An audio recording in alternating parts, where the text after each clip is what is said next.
Véritablement passé à ce moment-là. Gérez donc ça, s'il vous plaît. Isabelle Maréchal. Mais c'est parce qu'à un moment donné, si on paye pas tout de suite, on va payer tout à l'heure. La rencontre, Maréchal Dumont.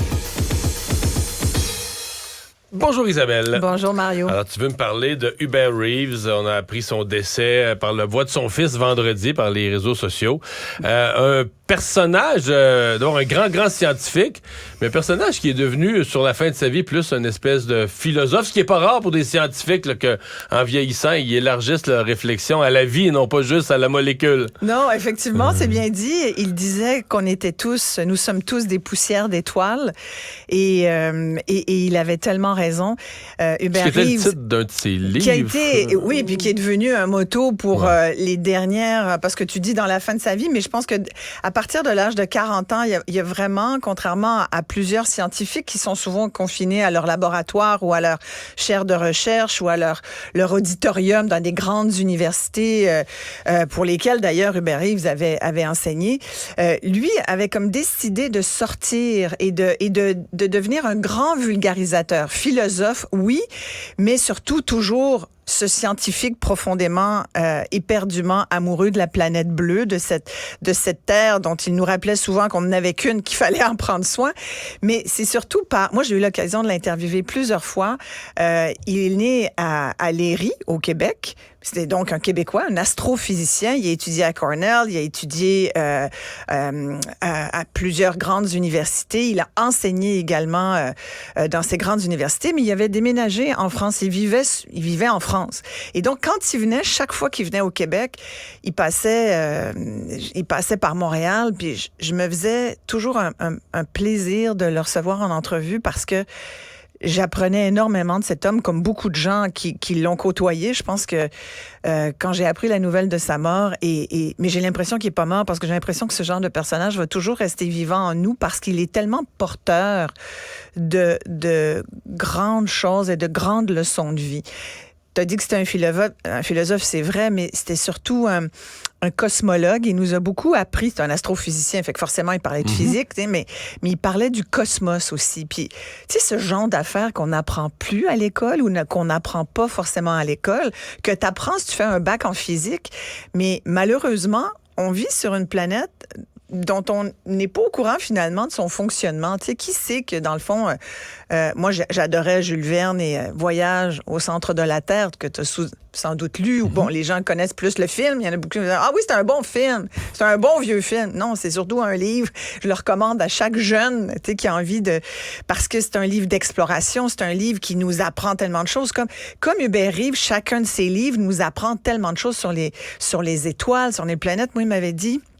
On est des poussières d'étoiles, puis il donnait l'exemple que toutes ces étoiles qu'on regarde dans le ciel, en fait, on regarde des étoiles qui sont déjà mortes. Depuis longtemps. Depuis très longtemps. Fait qu'on est, puis il nous rappelait à notre infiniment petite situation d'humain sur cette planète, où on pense qu'on est le centre de la Terre alors qu'on est une petite molécule de rien du tout. On est un grain de sable dans cet univers. On pense qu'on est tout seul. L'idée d'un autre plus intelligent que nous, tu comprends, on n'y croit pas. Puis s'il y en a un, il est vert, puis il y a des antennes, puis visiblement, on est plus fort que lui. C'est tellement ridicule. Et moi, ce qui m'a beaucoup marqué d'Hubert Reeves, c'est que c'était un homme extrêmement calme.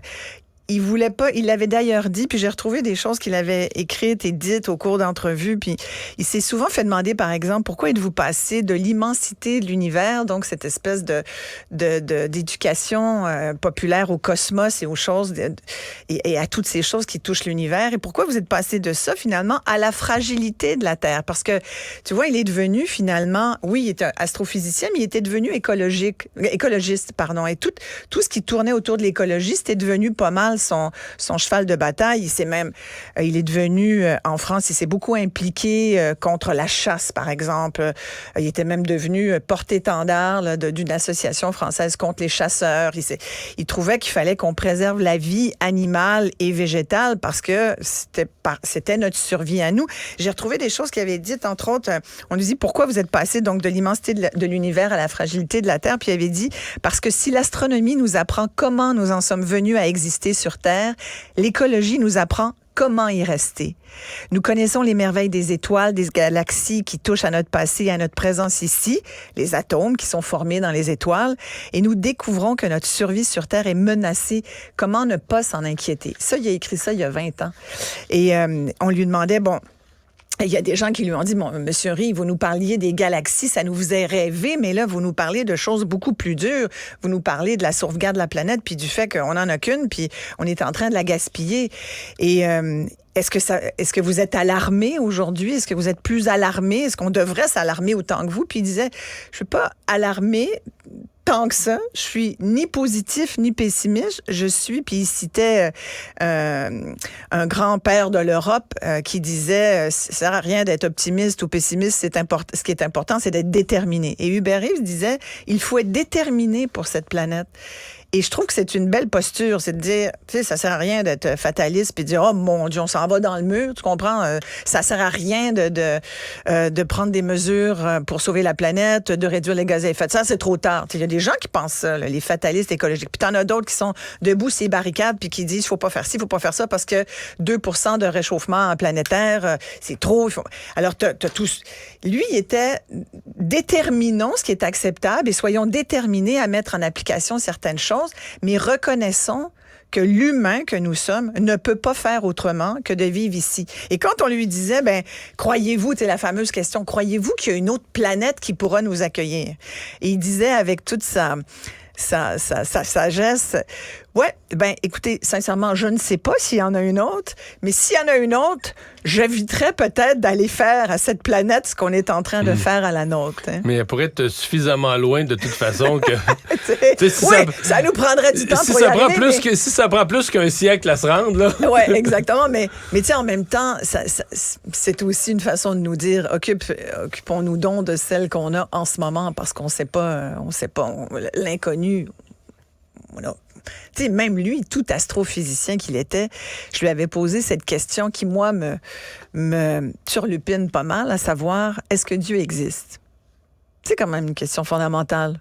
T'sais? Et surtout à la lumière des derniers événements où on s'arrache pour des dieux et parce que ça reste ça, dans le fond. Non, la religion est au centre de plusieurs guerres. Les guerres de religion sur notre planète coûtent tellement de vies humaines. Et Hubert Reeves, donc je lui avais demandé, est-ce que Dieu existe? Vous qui êtes si près des étoiles et du cosmos, vous devez avoir un début de réponse. Et il m'avait dit, je me suis beaucoup intéressée à cette question. Pour moi, elle est fondamentale aussi parce qu'on se la pose tous comme humains, parce que ça nous ramène à qui on est, est-ce qu'on devrait... Qui est plus grand que nous? C'est comme si l'humain cherchait toujours un plus grand que soi. Comme si on suffisait pas. On suffit pas à la vie. On suffit pas. Mais je pense qu'on a peine à croire totalement que tout ce qu'il y a de beau et de bon tient seulement qu'au hasard. Là, j'avais lu Reeves qui parlait du hasard, du hasard comme concept. Non, mais il dit quand je vais dans un concert, j'écoute la beauté de la musique. Puis quelqu'un l'a composé, j'ai de la misère à penser que ça puisse tenir que du hasard. Oui, tout à fait. Mais après, tous les grands scientifiques vont jamais répondre un non bête à la question de Dieu. Jamais. Ni un oui non plus. Non, ni un oui. Ni un oui. Mais ni un oui dans le sens ni un oui de quelque chose de fermé, de cloisonné, là, tu sais. Mais moi, ce que j'aime et ce que j'aimais d'Hubert Reeves, c'est il utilisait souvent cette expression « je ne sais pas ». Et je trouve qu'on l'utilise pas assez. Il m'avait dit, donc, à cette question, est-ce que Dieu existe? Il m'avait dit, franchement, je me suis beaucoup intéressée à la chose. Et aujourd'hui, après toutes ces années, je ne sais toujours pas si Dieu existe. Et je trouve que c'est une grande leçon pour bien des gens qui s'ostinent pour nous faire croire que leur Dieu existe plus que le Dieu de l'autre. Puis on pourrait philosopher sur la religion puis sur qu'est-ce qu'est Dieu, finalement, qui n'est pas un petit bonhomme vert, qui peut être considéré comme une invention humaine pour nous faire du bien, pour nous rassurer. Mais moi, j'ai été élevée par un père qui aimait beaucoup les sciences. J'ai fait des cours en sciences. Et je voulais être médecin. Alors, j'ai quand même fait un DEC en sciences de la santé. Et avec tous ces cours de biologie, de chimie, de physique, forcément, tu t'intéresses aussi à tout ça. Je trouve que c'est des matières qui devraient être obligatoires jusqu'à temps que tu aies 18 ans, si tu me demandes mon avis. Parce que je trouve que c'est des matières fondamentales pour tout humain. Et Hubert Reeves a eu donc... il y avait cette facilité à parler, à écrire, et il a écrit beaucoup de choses. Et moi, j'aurais envie d'abord, j'essaye aujourd'hui de lui rendre mon petit hommage à moi. Je pense que on a avantage à garder en tête tout ce qu'il nous a légué. Lisons ses ouvrages. Rappelons-nous de ces grandes leçons qui sont, tu sais, c'est des grandes leçons, mais c'est pas des espèces de... Tout le monde peut comprendre ça, qu'on est des poussières d'étoiles, c'est vrai. Puis en même temps, il y a quelque chose de... Tu sais, ça nous ramène aussi, ça nous ramène à la vie, mais ça nous ramène à notre vie fragile, puis ça nous ramène aussi au fait qu'un jour, notre vie... elle va finir. Tu sais, comme la sienne a fini à 91 ans, puis il disait souvent, on a la chance de vivre. Tu sais, cette vie qu'il a eue si remplie. Écoute, il a travaillé pour la NASA. Non, mais il était actif, là, à donner des entrevues, des conférences jusqu'à il y a pas longtemps, là, c'est ça? Toute fin, parce qu'il a eu la chance, le grand bonheur d'avoir toute sa tête. Je veux dire, c'est ce qu'on se souhaite tous, tu comprends? Mais je relisais sa carrière, là, tu sais. Ah, c'est fabuleux. Tu en as parlé tantôt, mais en parallèle, il a conseillé, pendant qu'il enseignait aux États-Unis, il a conseillé la NASA, il a écrit, il a été conférencier partout. Et très tôt dans sa carrière, là, ça a été un scientifique. Très tôt, il a été directeur de recherche au Centre national de la recherche scientifique à Paris, c'est pas rien, dans les années 60. En plus, il y a eu toute la conjoncture. C'est super intéressant. Moi, j'adorerais faire un documentaire sur le legs d'Hubert Reeves parce que il y en a eu sur ses ouvrages, par exemple. Il y a eu des très, très beaux documentaires qui ont été faits là-dessus. Il y a eu des films magnifiques.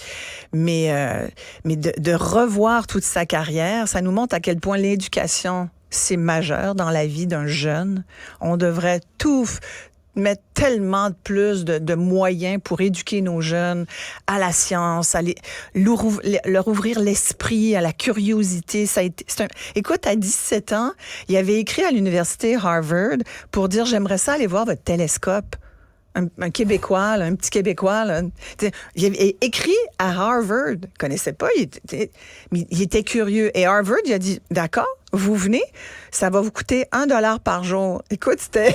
mais tu te rends compte, c'est pas pire quand même. Il y a un petit stage à Harvard au département d'astrophysique pour pas cher. Mais tu comprends, c'était... Pour lui, il y avait l'univers, il y avait nous, et tout ça était lié. Puis oui, il était devenu un grand écologiste parce que...